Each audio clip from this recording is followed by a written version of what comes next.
السلام علیکم پیارے بچوں، آج ہم جس کتاب کو پڑھنے جا رہے ہیں وہ 5ویں جماعت کی چوتھی کتاب ہے، حسن کوثر۔ یہ اس کا کور پیج ہے اور ہم اس کو سٹارٹ کرتے ہیں۔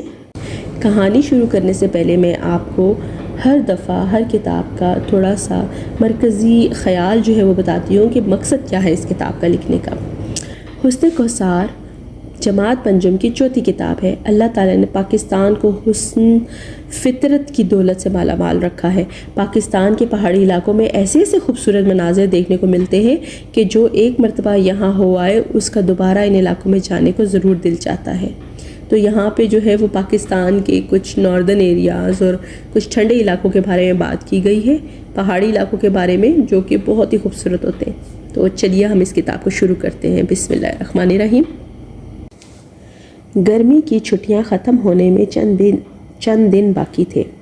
عادل، علی، اسد اور دوسرے چند دوستوں کو ہارون نے اپنے گھر آنے کی دعوت دی۔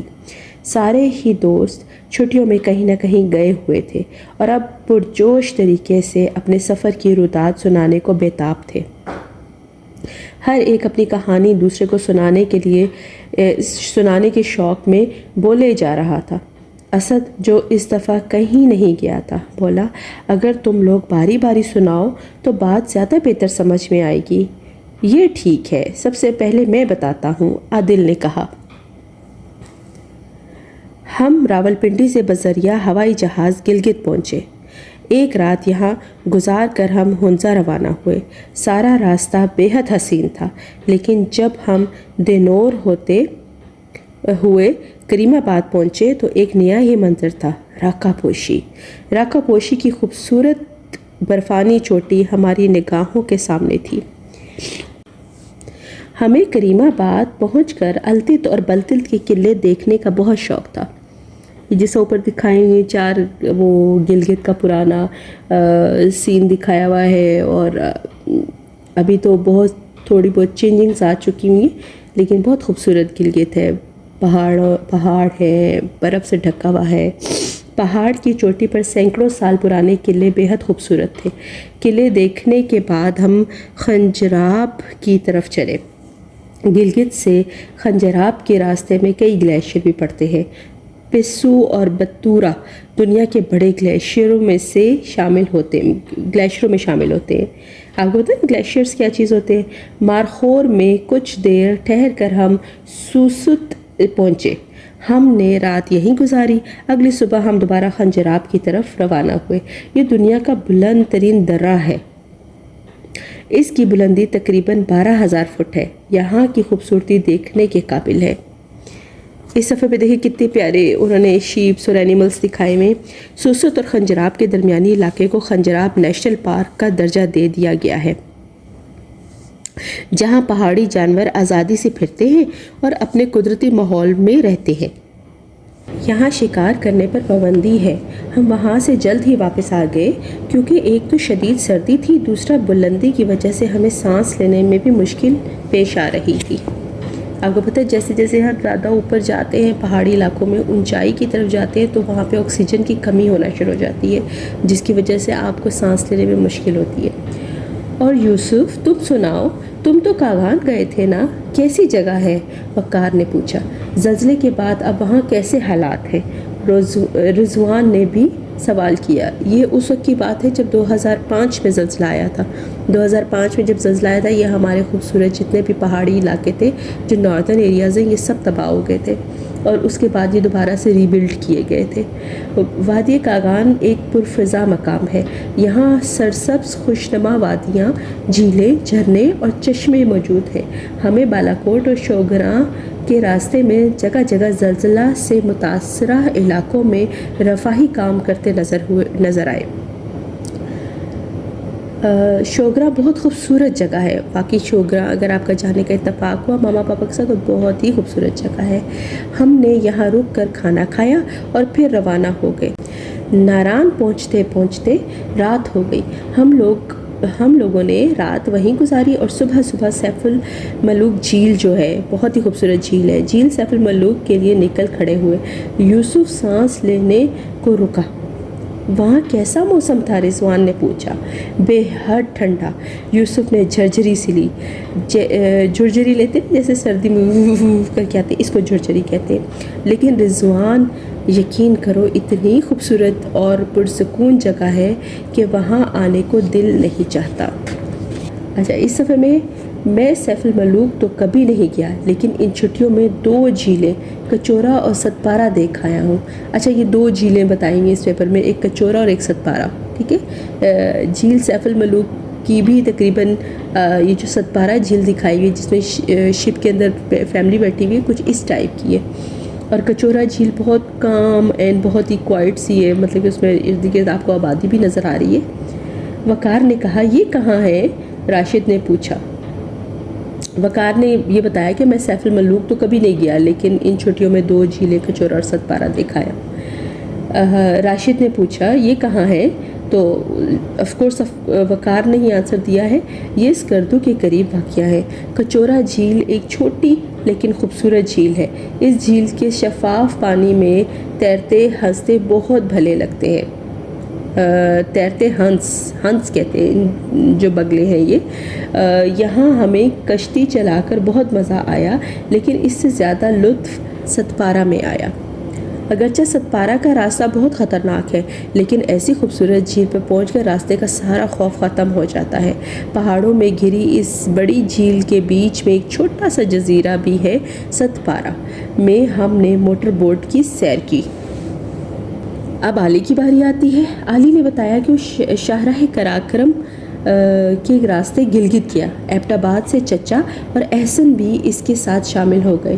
ہم مانسہرہ، بشام، پتن چلاس اور جگلوٹ ہوتے ہوئے گلگت پہنچے۔ اس سڑک پر جگلوٹ کے قریب ایک ایسی بھی جگہ آئی جہاں 3 پہاڑی سلسلے ہمالیہ، ہندوکش اور قراقرم ملتے ہیں۔ کتنی خوبصورت جگہ ہے، اور پیچھے آپ سین دیکھیں تو کیا خوبصورت سین ہے۔ گلگت میں ہم دریائے گلگت کے کنارے ایک ہوٹل میں ٹھہرے۔ پہلے دن تو ہم انتہائی دشوار گزار راستے سے نلتر پہنچ گئے۔ سچ مجھے تو بہت ڈر لگا، لیکن وہاں پہنچ کر ایک الگ ہی دنیا نظر آئی۔ برفانی پہاڑوں پر چوٹیوں کے علاوہ وہاں پر اسکینگ ٹریک بھی بنے ہوئے ہیں۔ اچھا، اگلے صفحے پہ چلتے ہیں۔ اگلی صبح ہم کارگاہ گئے۔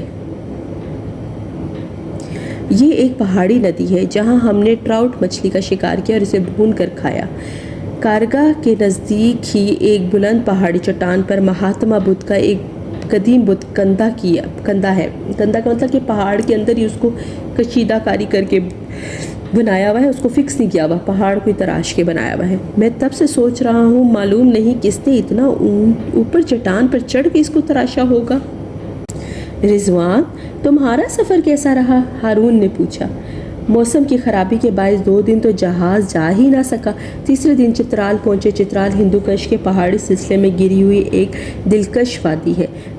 ترچ میر اور نوشک اس کی سب سے مشہور چوٹیاں ہیں، پہاڑ کی چوٹیاں ہیں، اور یہ کتنا خوبصورت اور ہرا بھرا ہے، اور یہاں کے جو ٹریڈیشن ہے وہ بالکل ہی چینج ہے۔ سرمئی بادلوں کے سائے میں یہ چوٹیاں بہت خوبصورت لگ رہی تھیں۔ شام تک ہم ہوٹل کے آس پاس کی تمام جگہ گھوم چکے تھے۔ اچھا، اب اگلے صفحے پہ ہے۔ اگلی صبح بارش سے موسم اور بھی خوشگوار ہو گیا۔ ہم کیلاش قبیلے کی طرف گئے۔ مجھے بہت ایکسائٹمنٹ ہوتی ہے یہ والا پیج پڑھ کے، کیونکہ یہ کیلاش جو ہے نا بہت خوبصورت وادی ہے، اور یہاں کے ٹریڈیشن، یہاں کی لیڈیز، ان کے ڈریسز بہت ڈفرینٹ ہیں، اور کچھ ان کے بارے میں اچھی اور کچھ ایسی باتیں ہیں کہ جس پہ انسان سوچتا ہے کہ اچھا یہ بھی وہاں ہوتا ہے۔ آگے پڑھتے ہیں۔ یہ قبیلے بریر، بمبوریت اور رمبو وادیوں میں آباد ہے۔ رمبور وادیاں، ٹھیک ہے۔ یہاں کی عورتیں ہمیشہ سیاہ لباس پہنتی ہیں۔ دیکھیں یہ تھوڑا سا ڈیفرنٹ آ گیا نا کہ ہمیشہ بلیک ڈریس اور اوپر پھر کلرفل سی جوڑلی۔ ان کی خوشنما ٹوپیاں سیپی پر بٹن اور موتیوں سے بنی ہوتی ہیں۔ ہم نے اجازت لے کے ان کی تصویریں بھی کھینچی اور ہوٹل آ گئے۔ اگلے دن ہم واپس پشاور آ گئے۔ اب ہارون کی باری تھی۔ وہ بولا، ہم 3 دن کے لیے سوات گئے تھے۔ اچھا، سوات بہت خوبصورت وادی ہے، پہاڑوں کے بیچ میں، اور پانی اور بہت خوبصورت، بہت کام اینڈ کوائٹ، بہت پیاری جگہ ہے. کبھی آپ لوگوں کا اتفاق ہو تو ضرور جائیے گا، اور جو گئے ہیں وہ اپنی ایکسپیرینس ڈسکس کریں اپنے فرینڈس کے ساتھ. ہم 3 دن کے لیے سوات گئے تھے. پہلے دن ہم نے وادی سوات میں مینگورہ، سیدو شریف اور اس کے ارد گرد کی جگہ دیکھی. ہم مرغزار بھی گئے جہاں ہم نے سفید محل دیکھا. سنگ مرمر سے بنے اس محل میں اب والی سوات نہیں رہتے. والی سوات جو تھے وہ سوات کے آنرز تھے نا، تو بلکہ ایک ہوٹل کھل گیا ہے. اگلے دن ہم میاں دم گئے. یہاں پہاڑوں پر گرمیوں میں بھی تھوڑی برف نظر آتی ہے، یہی وجہ ہے کہ رات خاصی ٹھنڈی ہو جاتی ہے. تیسرے دن ہم مدین، بحرین اور کالام بھی گئے. اتنی خوبصورت جگہ ہے کہ کیا بتاؤں. ہم مالم جبہ بھی جانا چاہتے تھے جہاں پاکستان کی خوبصورت ترین سکینگ کی تفریح گاہ بنائی گئی ہے، لیکن ابو کو چھٹی نہ ہونے کی وجہ سے ہم جلد واپس آ گئے. اب سب نے اپنی اپنی کہانیاں سنا دی ہیں، اور اب اسد کا کیا ری ایکشن ہے اس پیج میں دیکھتے ہیں. تھوڑا سا فیل کریں گے سارے دوست کہیں نہ کہیں گئے ہوں اور اسد نہ گیا ہو، ایک دوست نہ گیا ہو تو اس کی کیا فیلنگز. اب اسد کے لیے یہ پیج بنایا گیا ہے. اس پیج پہ دوستوں کی باتیں سن کر اسد کا جی چاہ رہا تھا کہ وہ بھی ان خوبصورت علاقوں میں جائے. کغان اور سوات تو میرے دیکھے ہوئے ہیں، بابا سے کہوں گا اگلی چھٹیوں میں مجھے خنجراب لے کے جائیں.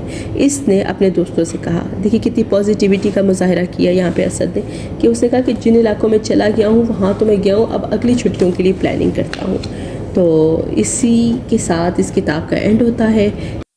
اپنا بہت خیال رکھیے گا. میں پھر حاضر ہوں گی اگلی کہانی کے ساتھ. تب تک کے لیے اللہ حافظ.